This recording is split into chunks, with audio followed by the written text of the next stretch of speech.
I wanted to start by asking you, like, you've Quería seen comenzar preguntando que has visto esto más veces que yo, obviamente eres la directora, pero quería preguntarte cuán intenso es también para ti lo que sentiste la primera vez. Cuéntame un poco de eso. Sí, me ha impactado, es mi película y me conozco como la palma de mi mano, todo lo que ocurre en ella. Y la humanidad de ella me impacta. Cuando la veo, me olvido de que yo la dirigí, que yo trabajé tanto en esto. La veo y me impacta cada vez que lo veo. Es como absurdo, pero esa es la realidad. Sí, yo la he visto 2 o 3 veces y incluso estaba hablando con Marian y la veo ahora y la siento más intensa que la vez anterior y viendo la situación que está ocurriendo ahora, lo que está pasando, el debate. Y mientras veía el video, las restricciones que tuvieron, ¿cómo fue poder realizar esta película? Sí, hacerla, así, hacer una película, no importa dónde estés en el mundo, es muy difícil. Y, y como diciendo, bueno, necesitamos la luz, hay que hacerlo antes de que baje la luz. Y luego escoges hacer una película en territorio ocupado militarmente. Entonces el estrés es mucho mayor. Y obviamente había una nube encima mío, una nube siempre, ¿qué puede ir mal? ¿Qué nos puede pasar? Y tengo la felicidad de decir que en términos generales fue un proceso que no tuvo contratiempos. Tomamos opciones inteligentes, decisiones inteligentes. No sé si sabe la gente, pero West Bank, Cisjordania, en Palestina, está dividida en zonas A, B y C. Y las áreas B y C tienen mayor presencia israelí y es ahí donde están los asentamientos, donde están las colonias ilegales y donde hay más checkpoints y es un dolor de cabeza mayor. Y donde ahí te piden permisos y si yo hubiese querido trabajar ahí, no hubiese sido muy difícil que me entregaran los permisos. Así que donde trabajamos fue en la área A, que es área más cercana a los centros de la ciudad, de Nablus, Ramallah, y nosotros trabajamos en Belén, específicamente en el área de Belén. Fue frustrante porque estás lidiando con el tráfico, con el ruido de la ciudad, y eso era algo que queríamos evitar. Pero hicimos algo que quizás no mejor no fue muy inteligente, pero sí me sentía bien cercana a esto, y es que el checkpoint real, que lo ven ustedes, donde entran los miles de palestinos y donde están pasando ellos al principio, tiene una entrada muy, muy estrecha y es un checkpoint que altera muchísimo. Ese es el verdadero checkpoint que está, de hecho, ahí en Belén. Y eso fue estilo documental. Eso fue hecho con un estilo documental. Estaba muy nerviosa, pero sentía que era muy importante hacerlo, que era muy importante filmar ahí. Así que en términos generales, estuvo bien. Y la gente que estuvo trabajando con nosotros tenían distintos permisos. Algunos tenían que pasar por un checkpoint, otros no. Complicado, complicado. Pero uno va para allá mentalmente listo, mentalmente preparado. Ahora, hablando sobre el checkpoint y todo eso, y eso es lo que yo quería preguntarte, porque habías mencionado que no valía la pena pedir permiso. ¿Trataste para pedir permiso para filmar en las otras áreas o no? Simplemente no lo hiciste. El checkpoint 300 en Belén es realmente infame, es muy conocido, es muy, muy pesado, donde miles de palestinos pasan por ahí para poder tratar de salir e ir a trabajar.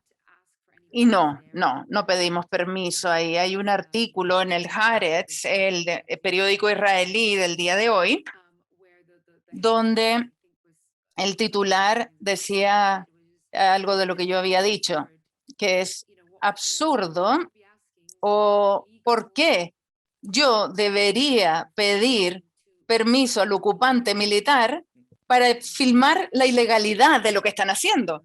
Entonces, no tenía sentido pedirles permiso. Entonces, ahí eso fue ya desde un tema de principios. Así que partimos con este documental, entramos como con dos camarógrafos sin luz, tipo así, un equipo muy pequeño, y la única ficción en la escena es Alex Bakri, que es el actor y que está ahí alrededor de los miles de palestinos que van a trabajar. Eso es lo único que no corresponde a la realidad.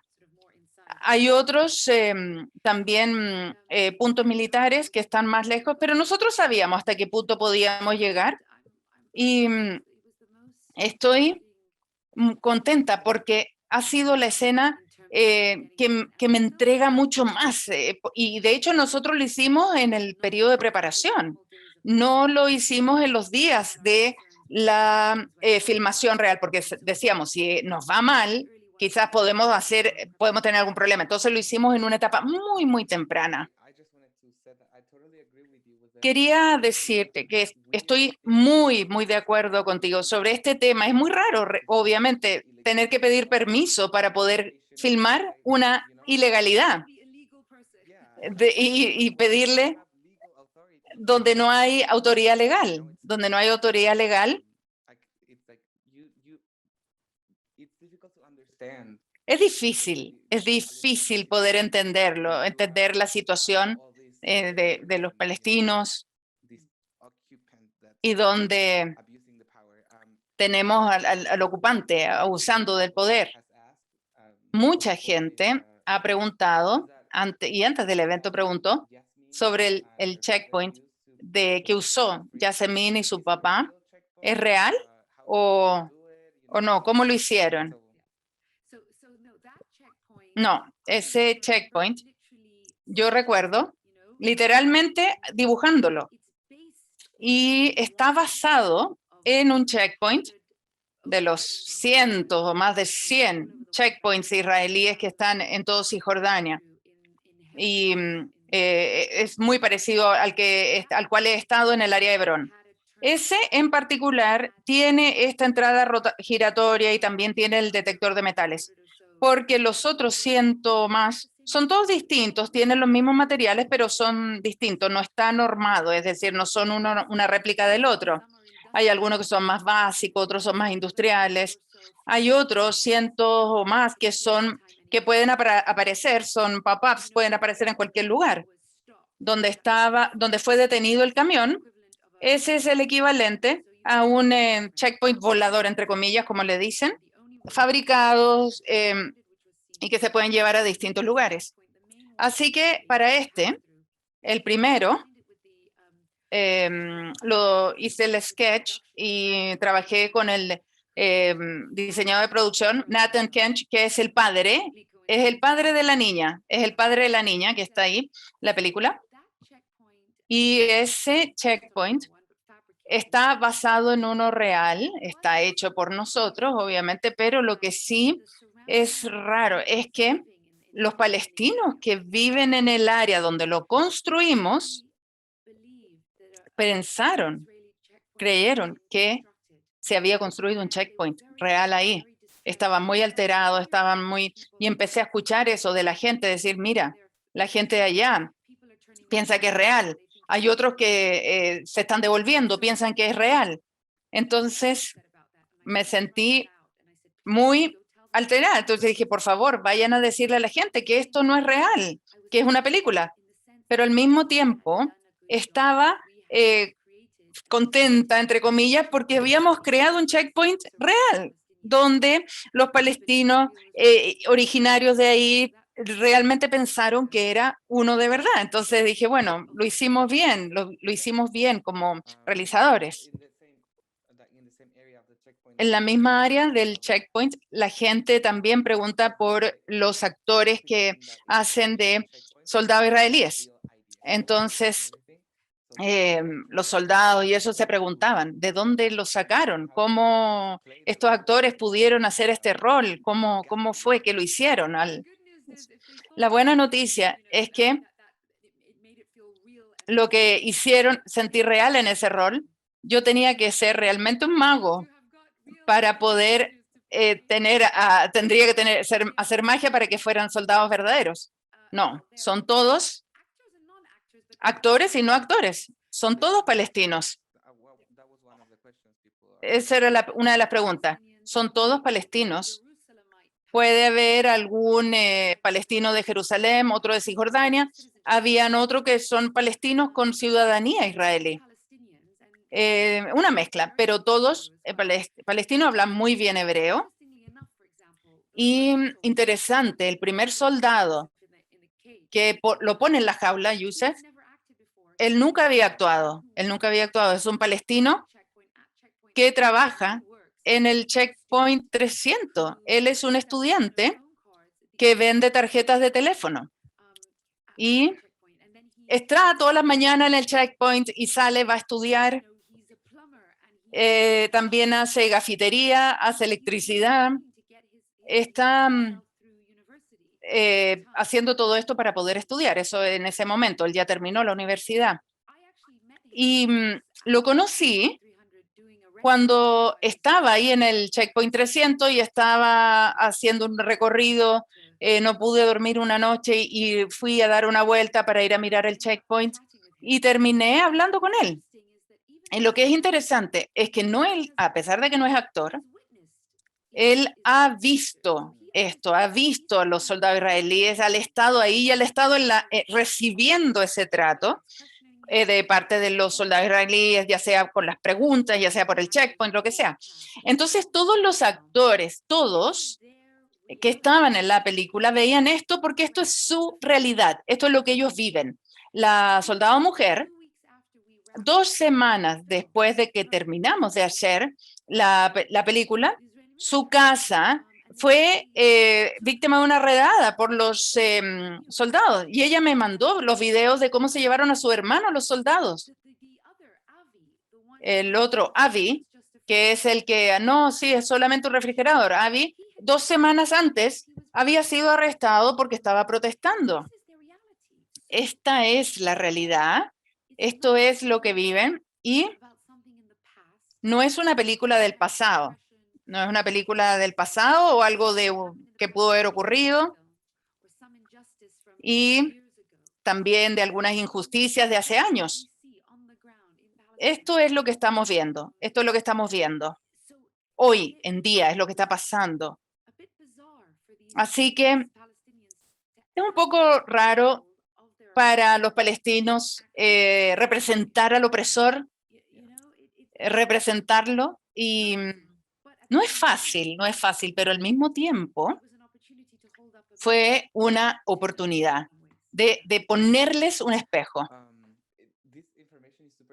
Esta información es muy intensa, es intensa saber todo esto, es muy intenso conocerlo, incluso palestinos de distintas áreas no pueden moverse para ir de un lado a otro, están limitados. Entonces, nos han mostrado cómo, donde vemos un viaje corto, simple, te puede tomar un día porque pasa por el checkpoint, quizás te dejan retenido, no puedes ocupar los caminos.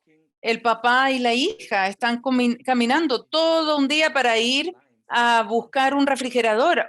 Hay algunos, aquí uno lo pide por internet y llega. ¿Crees que este tema sobre cosas simples, que nos toma tanto tiempo como ir a otro país, hace perder la visibilidad de lo que es el tema palestino. Lo que pasa en estos checkpoints puede ser peor y ha sido peor.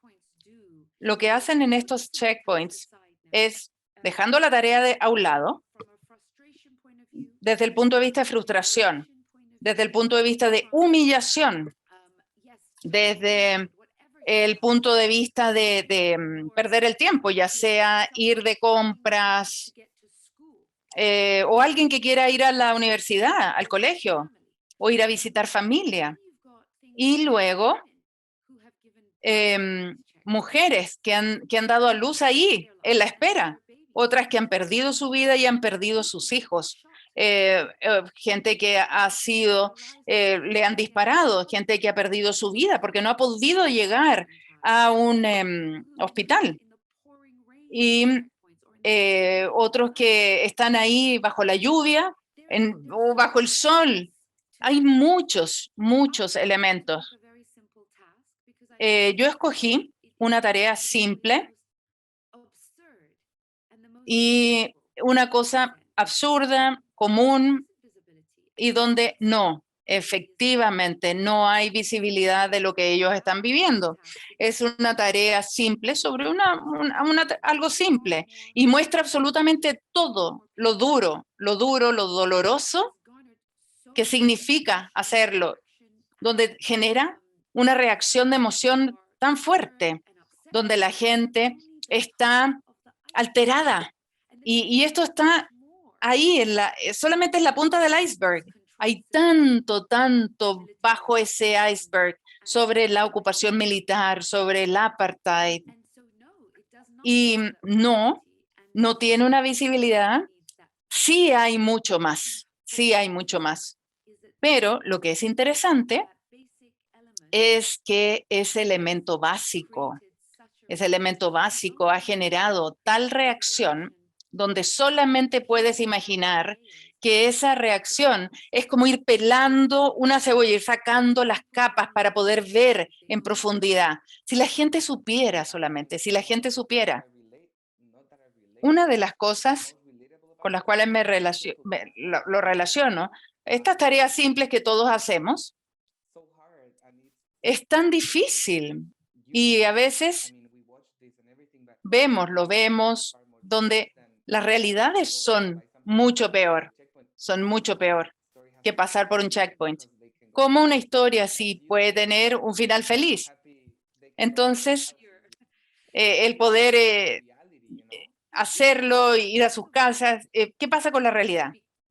Primero que nada, para dejar esto en claro, si nuestro protagonista, Youssef, viviera en el centro de la ciudad, no hubiese necesitado pasar por el checkpoint. Depende de dónde estás en Cisjordania, dónde vives, dónde quieres ir, si quieres ir de un pueblo a otro o tienes familia en otro pueblo. Algunos palestinos pueden ir toda la semana y no pasan por un checkpoint. Otros miles tienen que pasar por el checkpoint todos los días. Algunos palestinos, como este joven que yo conocí, que me inspiró también en su historia, él pasa 3, 4, 5 veces al día y varía.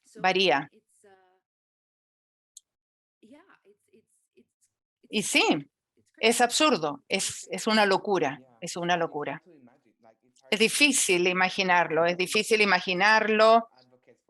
también con tantos años. Es realmente algo que es tan duro pensar y ver esto, pasar por el checkpoint 5 veces, ser abusado 5 veces. Es muy fuerte, es muy fuerte.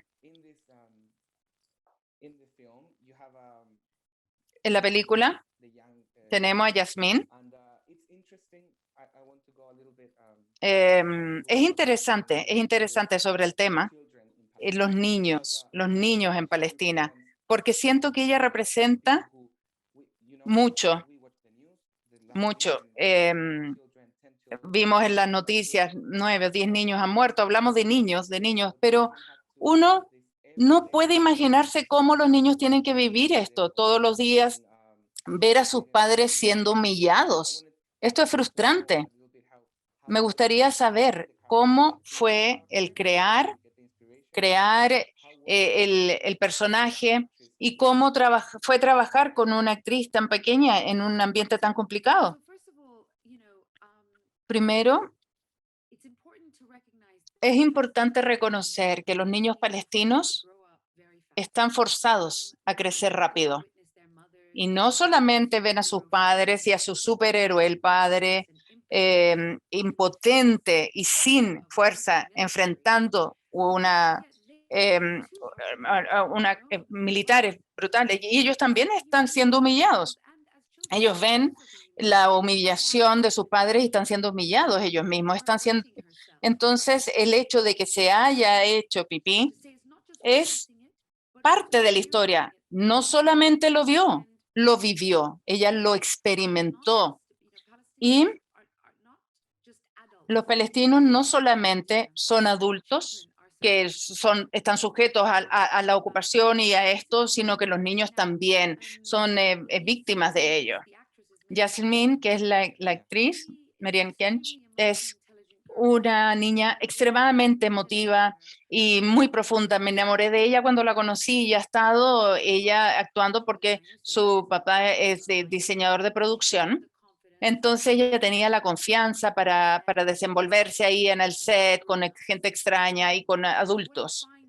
Y lo que encontré con los niños, y con uno teniendo niños, también uno a veces tiene que hablar con ellos y uno le dice, habla como adultos. De hecho, los niños son más inteligentes de lo que pensamos. Al explicarle a ella la situación y las circunstancias, ella es palestina.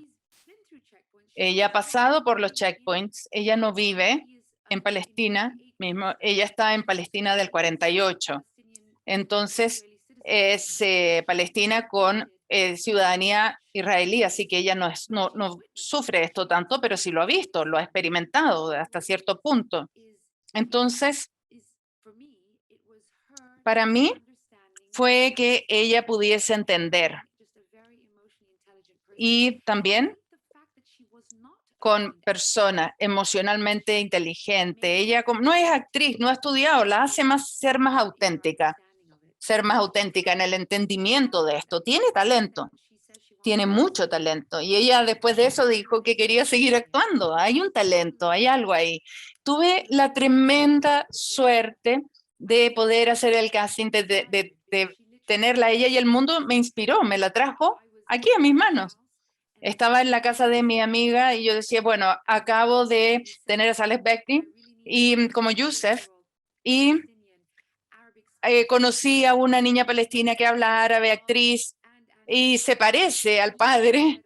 Y me dijo, bueno, ¿y qué pasa con mi sobrina? ¿Y qué sería la sobrina? Y cuando la conocí, me di cuenta que sí, que eso era lo que yo estaba buscando, pero también tenía que seguir haciendo la audición para el resto.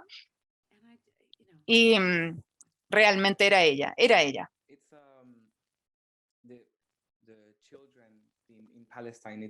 Los niños en Palestina son muy, muy intensos y también lo que es ver esto, y quisiera mencionar, esa es la escena donde llega, donde ella se hace pipí, no dice nada, no dice nada. Tratar de ver, bueno, no importa, olvídate de lo que pasó. Y en ese segundo que le dice el papá, no importa, vamos a hacerlo, lo vamos a lograr, vamos a hacerlo de todas maneras. Cuando ella le dice a él, no hay nada que se pueda hacer, no hay nada que se pueda hacer. ¿Qué puede hacer? ¿Qué puede hacer mi padre en realidad si yo necesito el baño? Mi papá no podría hacer nada, no podría hacer nada. Esas son palabras muy inteligentes y también de inteligencia emocional. Hay otras palabras también que los niños palestinos usarían y otros niños alrededor del mundo no lo usarían. Sé que, y mencionamos al principio de que habías cambiado tu ruta, tu carrera, la vida después de una experiencia que tuviste en Palestina. Cuéntanos, ¿cómo fue ese viaje a Palestina que te cambió la forma en que viste esto, cuando viste la ocupación y entendiste cómo vive la gente en Palestina? No fue un solo viaje. Fui a Palestina hace unos años atrás por primera vez como adulta y como palestina. Fui criada y nacida en Reino Unido, pero mi sangre es palestina. Y como palestina, yo pensé que había entendido lo que estaba ocurriendo, porque había leído los libros, había visto los videos, había visto soundbites y formación, reportaje, pero uno siente que entiende lo que ocurre. Pero no se entiende la realidad si uno no va a terreno y lo ve con sus propios ojos. Y en ese viaje y los viajes posteriores estaba muy impactada. Para mí, ver el muro de separación, el que pase por entre medio de las casas palestinas, de los hogares palestinos, y es 3 veces el tamaño del muro de Berlín. Y cuando fui a un campamento refugiado, cuando estaba ahí en el checkpoint, cuando uno ve este sistema segregado de caminos y donde a las madres llegan y les llevan a sus hijos en el medio de la noche. Y uno está sentado en las ruinas, literalmente de las ruinas de las casas demolidas. Esto realmente es sobrecogedor, es sobrecogedor. Y cuando uno ve las colonias ilegales en todas las cimas de los cerros de Cisjordania, puedes ver cuán sistematizado, cuán inserto, cuán profundo es este sistema. Y volví a mi vida de privilegio y por un par de años esto me daba vuelta. Estaba muy frustrada, escribía algunas cosas. Esto me había llegado muchísimo durante este periodo, incluso durante mi viaje. Y finalmente decidí que me quería expresar en forma creativa, que quería contar estas historias humanas. Adapté estos escritos y produje mis primeros 3 cortos, que los pueden ver, están en línea, pero eran más experimentales, estaban más reflejando estos muy distintos. Y reconocí que sí, que disfruté el proceso, que quería seguir en esto. Y eso era todo. Dije, yo ya quiero dirigir mi primera película. Fue un inicio muy, muy bueno, excelente. Postuló al Oscar, realmente un gran inicio. Quería comentar que soy palestino, estoy de la diáspora, y lo que estás diciendo tiene tanto sentido para nosotros, para todos los que estamos aquí, porque en el 2016 estaba en la universidad y yo decía, sí, soy palestino, me gusta la comida palestina, la música palestina, y participé en un viaje a Palestina. Y llegué diciendo, hay que hacer algo, hay que hacer algo. Con amigos de la universidad empezamos esta organización. Y después de que uno va, después de que uno ve, después de que uno lo experimenta, uno, bueno, no va a pasar por esto, pero con tu pasaporte chileno te das cuenta que tienes un privilegio, entre comillas, a pesar de ser discriminados. Pero si ves, mi primer film fue autobiográfico, ese fue mi viaje, esa era la idea, ir y ver, incluso en ese momento. Volvemos ya obviamente a la calidez de nuestra casa ya lejos. Entonces solamente capturamos parte porque no lo vivimos. Lo experimentamos, fuimos testigos, pero nos vamos y nos separamos de esto. Tenemos una opción: o borras esto y a propósito te cegas a lo que estás mirando, o tomas una decisión, tal como la tienes tú o la tengo yo, es involucrarse, ser activo, ser parte de la lucha para la libertad, para terminar esto, terminar esta presión. Y uno opta por esto, una vez que ya va y lo ve y lo vive. Entonces, en muchas formas, puedo transformar a muchas personas y mostrar esto.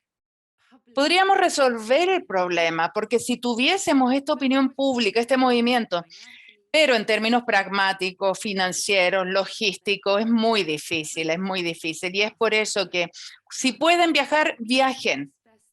Y para mí, lo próximo mejor es traerle Palestina a ellos, es mostrar qué es lo que está ocurriendo, qué es lo que está ocurriendo en la realidad en terreno. Yo, como cineasta, estoy interesada en películas que puedan aumentar la conciencia social, hacer películas profundas, dinámicas, y que uno puede decir, bueno, esta es una película con un propósito. No estoy haciendo un documental, estoy haciendo un cine poderoso, artístico, pero está enraizado en la realidad que está cerca de mi corazón, de mi identidad y de los temas que me importan a mí.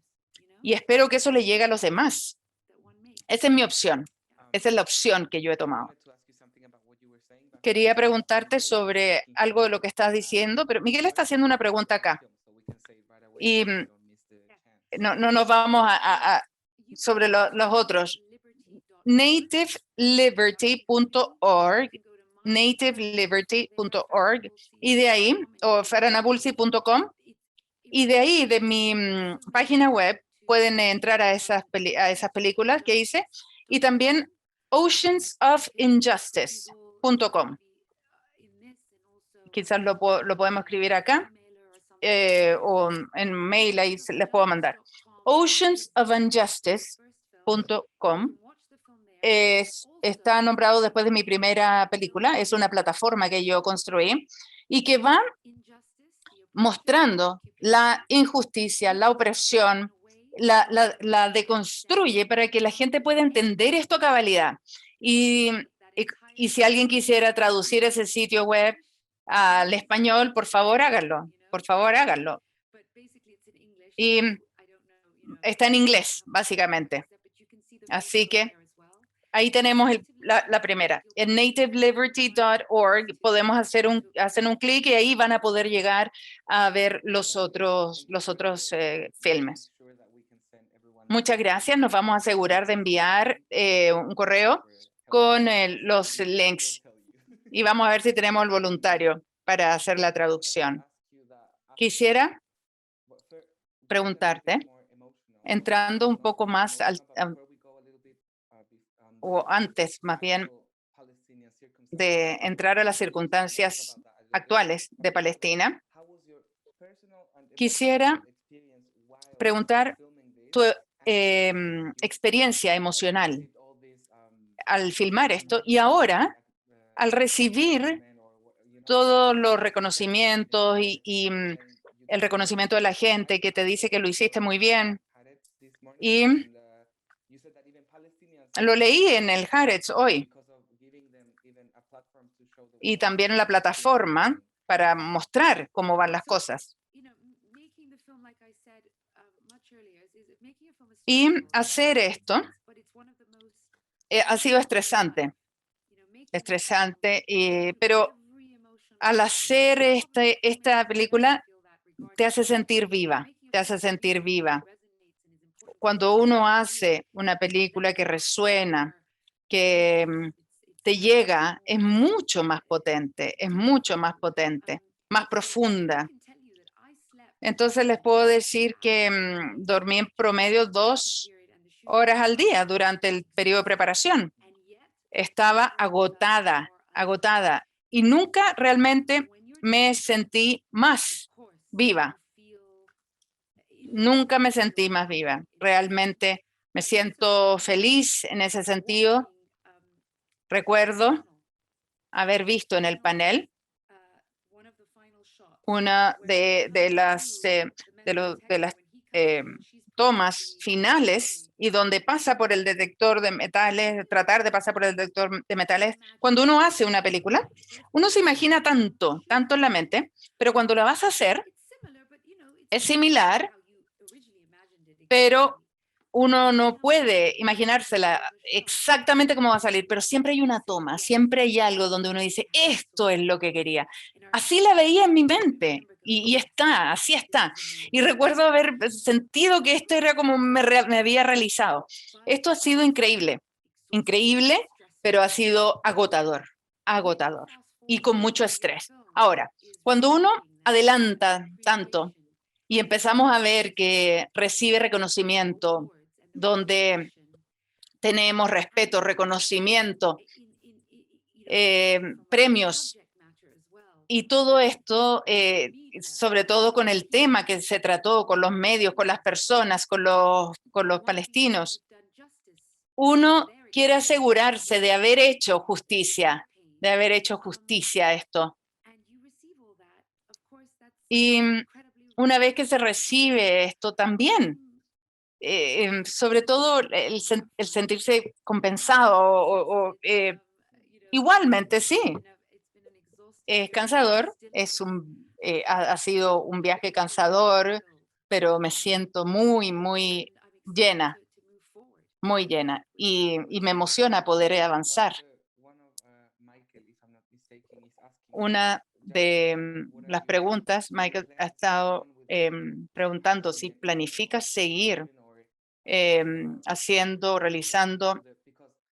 películas sobre la situación palestina, porque hay otro comentario, es que les gustó que no vieron violencia explícita, sí vieron esto o el sentir de que las cosas podían ponerse mal. Hay algo distinto o más profundo, quisieras ver otra cosa o quisieras ir a hacer otra. Eso es exactamente, uno tiene que ir donde te lleva la creatividad. Y he leído,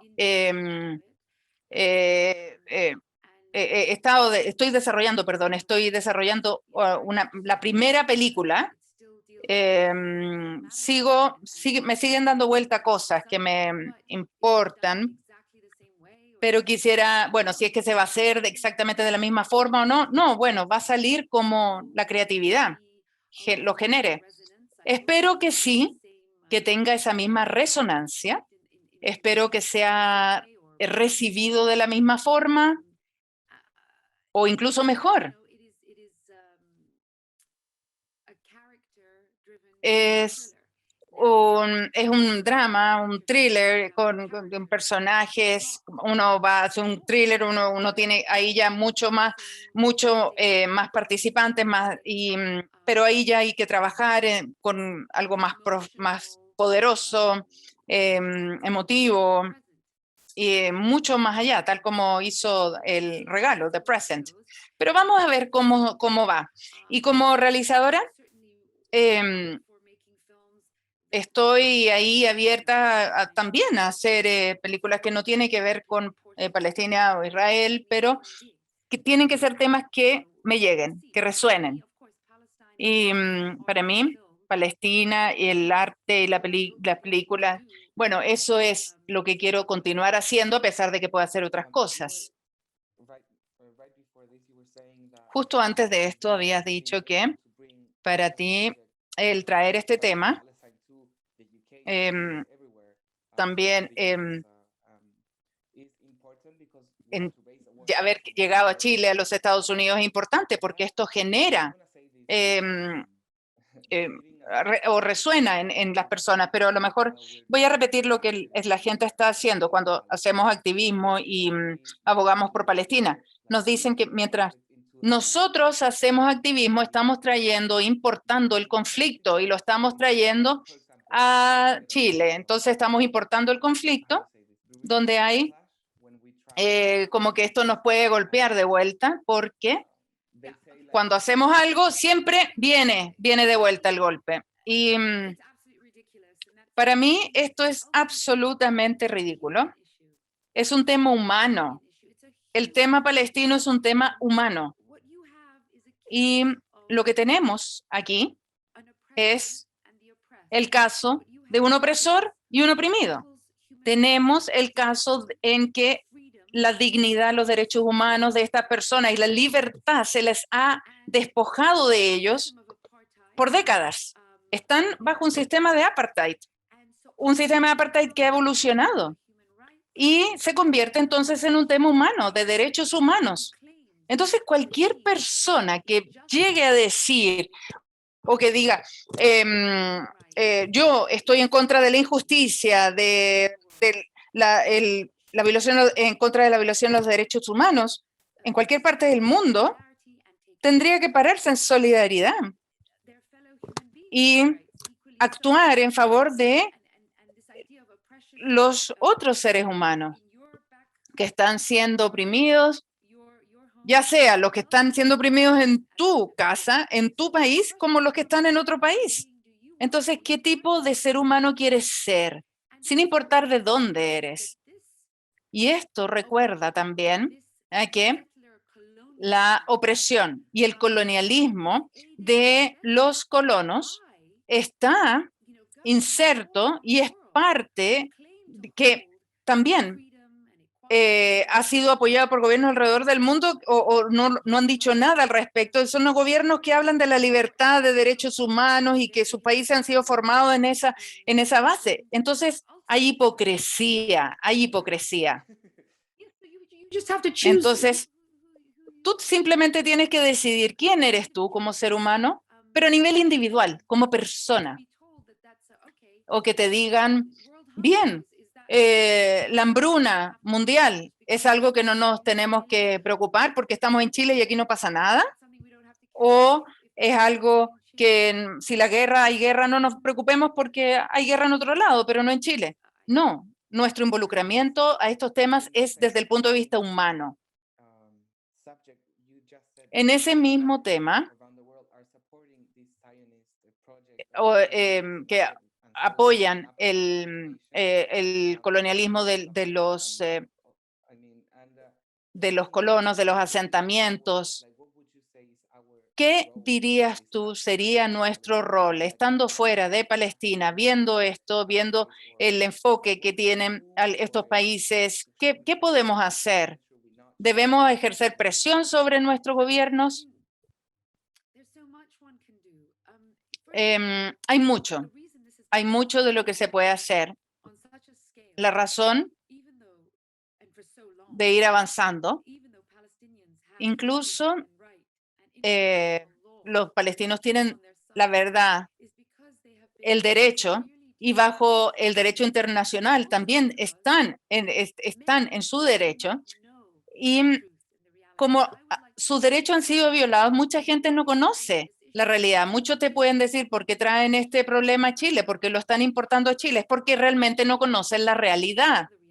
Porque uno como ser humano descubre la realidad, es muy difícil alejarse de ella. Es muy difícil. Entonces, creo que uno de los temas principales que podemos hacer desde afuera es aumentar la concientización o estar o informarse. Lo primero que uno debe hacer es informarse para que uno se convierta en alguien que entiende la realidad y que pueda discutir esa realidad, verla desde el punto de vista inteligente, informado, desde una posición así, no solo desde una posición emotiva, porque uno se puede alterar mucho, pero a no ser que sepas bien los hechos y la realidad, no le haces a nadie un favor, pero uno puede explicarlo en forma correcta, de forma real, creíble. Eso ayuda. Y por supuesto, hacerle conocer al resto, la opinión pública a nivel de las bases, de que la gente, el común de la gente entienda y que logre sentir la empatía, porque la empatía es una de las cosas clave y es por eso que yo decidí convertirme en cineasta, porque es importante que la gente sienta. Primero va la inteligencia emocional. Uno habla a los corazones de las personas antes de llegar al cerebro. Y eso es muy importante. Uno debe ser vocal, debe expresarlo, debe presentarlo en las redes sociales, escribiendo un blog o hablando con los amigos en una cena. Uno no debe sentirse retraído. Uno tiene que ser claro, tiene que ser directo. Uno no tiene que gritar tampoco o ser agresivo al presentar esto, pero es importante generar conversaciones, explicárselo a la gente.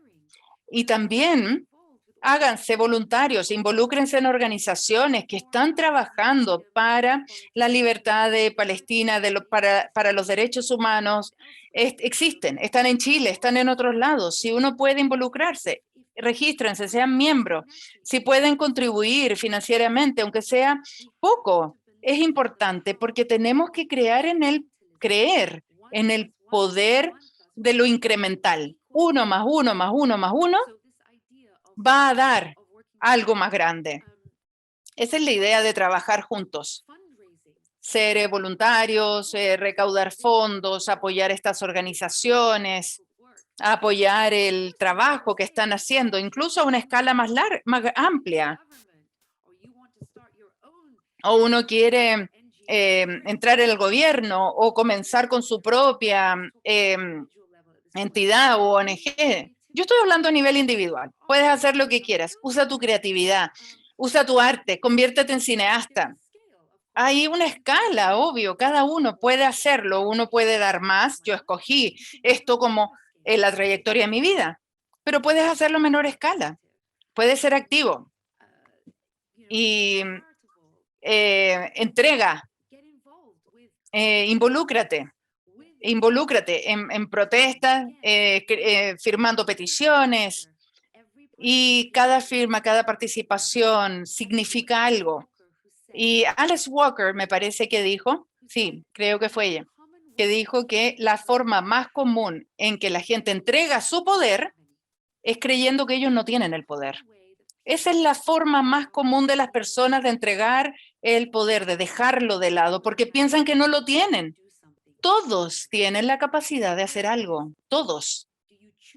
La pregunta es, ¿escoges hacerlo, ejercerlo o no? ¿Y hasta qué punto? Pero estar involucrado es clave. Estar informado, involucrarse. Y de ahí en adelante,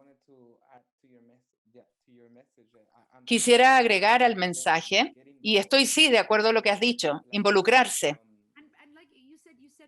Y tal como dijiste, presionar a los gobiernos, el sentimiento público es muy importante. Muchos dicen, ¿para qué protestamos si al final el gobierno no hace nada? No, eso es sentimiento público. Y si ustedes pueden cambiar, modificar las políticas con el tiempo, también se puede presentar a aquellos que están viendo estas protestas, la gente que pueda estar mirando, decir, bueno, voy a tratar de entender más, voy a ser parte de esto. En números, esto sí genera presión. Cuando uno escribe una carta a algún diputado o representante, quizás la primera la ignoran, la segunda, la tercera, o cuando hay varios que escriben, ya no la van a poder ignorar. Incluso escribirle a los periodistas que ponen incluso lo negativo, obviamente sí, a los que escriben negativo tenemos que, y no son objetivos, hay que escribirles, pero también tenemos que ser muy proactivos. Muchos periodistas nos dicen, cuando nosotros recibimos una reacción positiva de la gente a alguna cosa que hayamos escrito sobre decir la verdad, y que es palestino y que puede ser pro libertad, el editor siempre nos dice, recibimos queja. Y este artículo que está exponiendo la verdad, la realidad, solamente hay quejas. Pero ojalá recibiéramos también las cartas y los correos de felicitaciones donde dijeron, mire, esto es positivo. Nosotros le podemos decir al editor, se está haciendo bien. siendo proactivo, no a la defensiva. La gente está en las calles alrededor del mundo por lo que está ocurriendo en terreno. Es maravilloso. Pero antes de que todo esto surgiera, ¿dónde estaban las protestas? ¿Quién realmente ha elevado una figura como para poder romper el bloqueo en Gaza? ¿Quién había hablado de esto? Todo el mundo en silencio, viendo la realidad de Gaza. Entonces, la gente ha sido reactiva. Hay que ser proactivos. Incluso lo que nosotros llamamos, lo que dicen en los medios internacionales, que son momentos de silencio. Esos momentos de silencio, los palestinos siguen recibiendo la violencia. Cada checkpoint es una violencia. Cada vez que un niño es retirado y se lo llevan a detención militar, es violencia. Cada casa que es demolida es violencia. Cada casa palestina demolida es violencia. El bloqueo de 15 años, donde el agua potable no se puede tomar, eso es violencia. Entonces, tenemos que estar opuestos a esto en forma activa, en forma proactiva, siempre. Y también organizando, movilizándonos. Sí. Quizás, bueno, podemos tomar las preguntas de la audiencia. A ver, sí, he estado tomando las preguntas. Mientras estabas hablando, estaba tomando también esas preguntas y quería apoyar ese mensaje, que lo que tenemos que hacer es informarnos, porque no entendemos lo que está ocurriendo, no sabemos lo que pasa, y al mismo tiempo ser proactivos, ser parte de organizaciones. ¿Qué organizaciones existen en Chile? Yo les digo la OSP. Vas a tener que darles las opciones que tiene la gente, y uno no necesariamente tiene que estar en una sola. Uno puede apoyar algo que pueda ser hecho como caridad, otro más activista, otro más artístico. Uno puede ser parte de numerosas organizaciones. También puedes dar como voluntario tus habilidades, puedes entregar el aspecto financiero. No dejen esto de lado, todo cuenta. Y quiero recordarle a todos que el mundo está cambiando. El mundo está cambiando y gracias a la tecnología, gracias a la revolución de las comunicaciones, tenemos en nuestra mano todo. Y nunca ha sido tan fácil organizarse, comunicarse y incluso romper la narrativa falsa, la narrativa sionista, que son los que cuidan esa narrativa. Hay tanto filmado en las redes sociales mostrando lo que está pasando, la realidad que hace años atrás era muy difícil de ver. Y necesitábamos depender de los medios. La censura está. Se cierran a veces ventanas, pero hay que utilizar esto igual. En este sentido, y quería decir que en ese sentido las redes sociales nos han ayudado a poder ver la realidad de forma más cercana. Instagram Live, y en esto vamos viendo qué es lo que está ocurriendo en vivo. Estos últimos días ha sido realmente una conexión tan grande a tal nivel con Palestina. Obviamente uno siempre ha leído, visto las noticias sobre lo que ocurre en Jerusalén, en Gaza, pero quisiera ahora entrar a este tema, hablar de este tema antes de terminar, porque esta semana Palestina ha estado sufriendo mucho y donde el apartheid es ocupación constante. Y la pregunta entonces, ¿cuál es la pregunta? ¿Qué piensas de lo que está ocurriendo? Es horrible y realmente altera mucho, y sobre todo para las personas que están sufriendo esto, para los que están conscientes de que esto se estaban gestando, esto era algo que estaba simplemente esperando el tiempo para explotar, era algo que iba a explotar. Y lo que es interesante para mí es que es algo que te hace sentir un poco distinto en el sentido de que tienes los distintos palestinos porque han sido separados.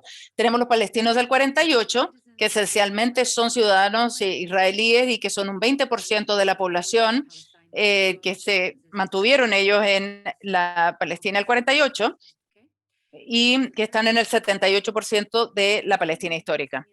Luego tenemos 2 millones de palestinos en Gaza, en este bloqueo brutal. Luego tenemos los palestinos en Cisjordania y que están bajo ocupación militar y todo lo que viene de eso, subyace de eso, donde tenemos los checkpoints, la demolición de las casas, el apartheid, etcétera, etcétera. Y los millones de palestinos que están en campamentos refugiados todavía en Líbano, en Siria, en Jordania. Y por primera vez estamos viendo que estas erupciones están ocurriendo en distintos lugares, pero todas son por la misma razón. Es el hecho de que los palestinos han sido oprimidos.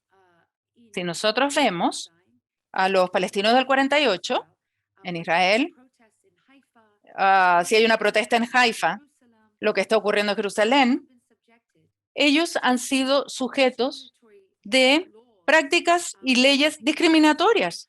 Han sido relegados, son ciudadanos de segunda clase y eso ha sido por décadas. Y esta ley de Estado-Nación, la ley de Estado-Nación judío, ponen en la ley que básicamente los palestinos son ciudadanos de segunda clase. Eso está en su ley, eso está ahí. Y esto afecta las vidas de los palestinos, donde ellos viven con estas leyes que son discriminatorias. Esto es lo que está pasando hoy, lo que está ocurriendo en Sheikh Jarrah, donde los palestinos los convierten en refugiados segunda vez.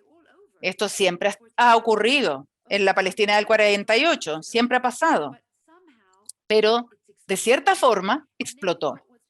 Y ahora tenemos lo que está pasando en Jerusalén, la brutalidad de las fuerzas israelíes ahí, sin olvidar todo lo que está pasando en Cisjordania y todo lo que pasa en Gaza. Así que lo que creo es que esto simplemente es cosa de tiempo. Es cosa de tiempo. Y espero en mi corazón que esto no sea por nada. Espero en mi corazón que en este momento, esta vez, la comunidad internacional realmente lo vea más claro.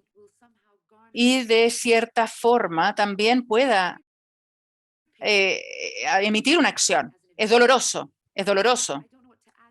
pero no sé qué más agregar a esto, sino apoyar lo que más podamos desde afuera, lo que más podamos. En este momento, ahora es importante participar, es importante. Lo último, y con respecto a lo que es el tiempo, ¿cómo pueden ver? Por ejemplo, bueno, esto se ve como algo distinto. Yo siento que ahora estamos viendo más y más gente que se está dando cuenta de lo que está pasando. Se ve un poco de esperanza.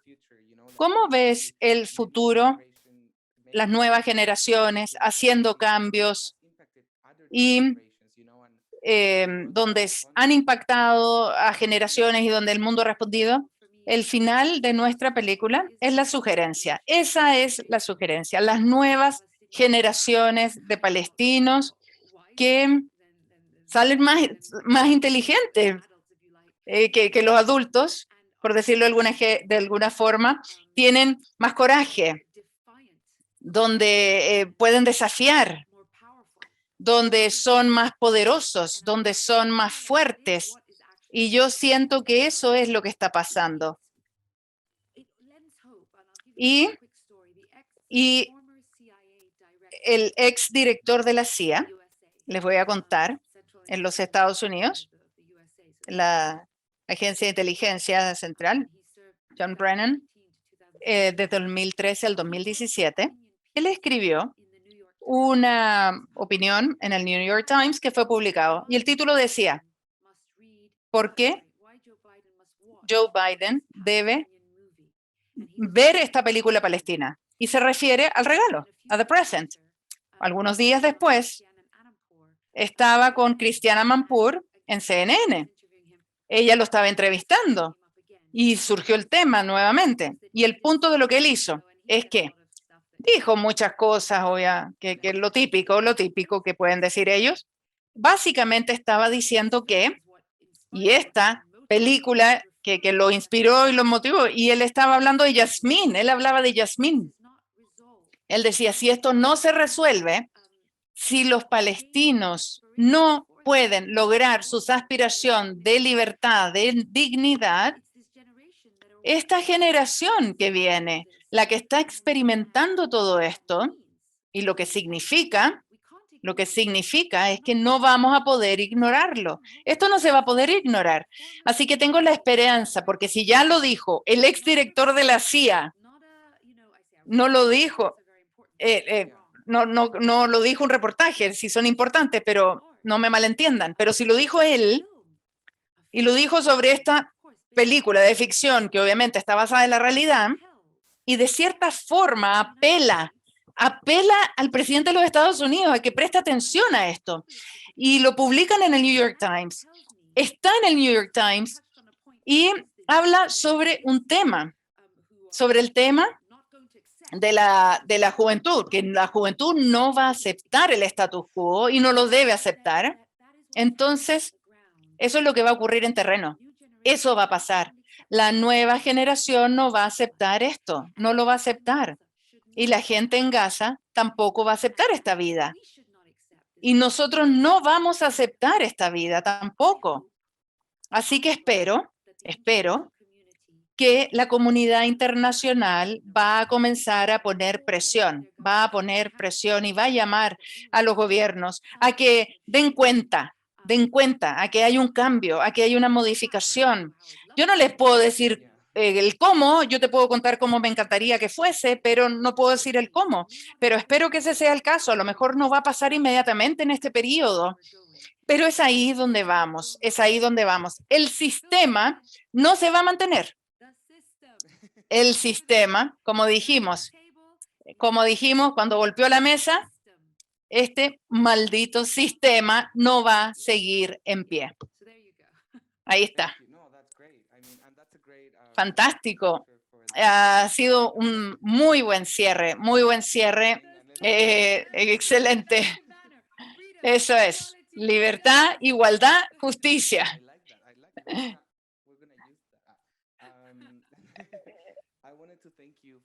Quisiera agradecerte por el tiempo, por tomarte el tiempo, por responder. Ha sido fantástico. Tenemos a todos que están muy felices de haber tenido la oportunidad de escucharte. Todo nuestro equipo, Marian Gidi y también Mayra Altid y nuestra intérprete. Yo quiero les agradezco yo a ustedes por hacer esto, por todos los que asistieron. Para mí es un placer, para mí realmente es un placer. Y esperamos verte en Chile, si lo permite la pandemia. Yo voy a ir y tengo testigos que Camel dijo que yo podía ir y llegar a su casa, así que yo voy a ir a dormir a la casa de Camel. Sí, más que bienvenida. Te puedes quedar aquí, hay mucha comida, no hay problema. Y quiero agradecer a todas las personas que asistieron. Quisiera agradecer por haberte tomado el tiempo, por estar aquí y por darnos ese espacio y a nosotros darnos esta oportunidad de podernos acercar a ti, porque es una de las cosas más importantes. Gracias, Farah, por tu tiempo. Gracias a todos por haber asistido. Muchas gracias. Adiós a todos. Que tengan un muy buen día.